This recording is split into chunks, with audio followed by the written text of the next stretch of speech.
ఏడాది క్రితం తుఫాను వల్ల బాపట్ల జిల్లాలో కొల్లూరు, బట్టిప్రోలు, లంక గ్రామాల్లో అరటి తదితర పంటలకు నష్టపరిహారం వెంటనే చెల్లించాలని ఏపీ రైతు సంఘం జిల్లా అధ్యక్షుడు వి వెంకటరామయ్య రేపల్ ఆర్డీఓకు విజ్ఞప్తి చేశారు. గ్రీవెన్స్ డే సందర్భంగా ఆర్డీఓ కార్యాలయంలో ఏవో జాన్ పీటర్కు వినతి పత్రం అందజేశారు. ఈ సందర్భంగా ఆయన మాట్లాడుతూ సంవత్సరం గడుస్తున్న రైతులకు ఇంతవరకు ఇన్పుట్ సబ్సిడీ ఇవ్వలేదని, రైతులు లక్షలాది రూపాయలు నష్టపోయినా నష్టపరిహారం ఇవ్వకుండా మాటలు చెబుతూ మోసం చేస్తున్నారని విమర్శించారు. ఈ కార్యక్రమంలో రైతు సంఘం నాయకులు BLK Prasad, CH Manilal, K ఆశీర్వాదం, పి రామారావు తదితరులు పాల్గొన్నారు. అన్ని రైతులు నష్టపోయారు.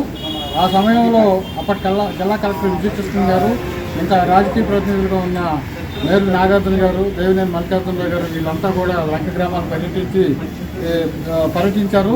తరువాత వారి ఉత్తర్వులతో అధికారులు పంట నమోదు చేశారు. కానీ సంవత్సరం అవుతున్నా అరటి తోట నష్టానికి సంబంధించి రైతులకు కూడా ఇన్సూరెన్స్కి ₹1 కూడా ఇచ్చిన దాఖలాలు లేవు. ప్రస్తుతం మళ్ళీ ఈ సంవత్సరం మళ్ళీ అదే మే నెలలో వర్షాలకు మొక్కజొన్న, పసుపు పంటలు నష్టపోతున్నారు. అట్లాగే గతంలో అరటి తోటలకు ఇన్సూరెన్స్ అయితే ఇవ్వలేదు.